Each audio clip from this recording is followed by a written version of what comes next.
Ernakulam revenue ജില്ലാ കായികമേള 3 ദിവസം പിന്നിടുമ്പോൾ കോതമംഗലം മാർബേസിൽ ഹയർ സെക്കൻഡറി സ്കൂളും കോതമംഗലം ഉപജില്ലയും പോയിന്റ് നിലയിൽ മുന്നിൽ തന്നെയാണ്. ട്രാക്ക് ഇനങ്ങളും ജമ്പ് ഇനങ്ങളും പൂർത്തിയായിട്ടുണ്ട്. ത്രോ ഇനങ്ങൾ അടുത്ത 2 ദിവസങ്ങളിൽ കോതമംഗലം MA കോളേജ് ഗ്രൗണ്ടിലാണ് നടത്തുന്നത്. എറണാകുളം റവന്യൂ ജില്ലാ സ്കൂൾ കായികമേളയിൽ ഓവറോൾ ചാമ്പ്യൻഷിപ്പ് ഉറപ്പിച്ചാണ് കോതമംഗലം മാർബേസിൽ സ്കൂളിന്റെ കുതിപ്പ്.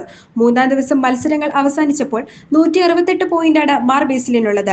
2-ാം സ്ഥാനത്തുള്ള കീരമ്പാറ സെന്റ് സ്റ്റീഫൻസിന് 50 പോയിന്റാണുള്ളത്. മാർബേസിലിന് 23 സ്വർണവും 14 വെള്ളിയും 11 വെങ്കലവുമുണ്ട്. കീരമ്പാറയ്ക്ക് 7 സ്വർണവും 5 വെള്ളിയുമാണ് സമ്പാദ്യം. കോതമംഗലം ഉപജില്ലയ്ക്കാകെ 223 പോയിന്റാണ് ഇതുവരെ ലഭിച്ചിട്ടുള്ളത്. 2-ാം സ്ഥാനത്തുള്ള അങ്കമാലി ഉപജില്ല 178 പോയിന്റുമായി മെച്ചപ്പെട്ട പ്രകടനം കാഴ്ചവെക്കുന്നുണ്ട്.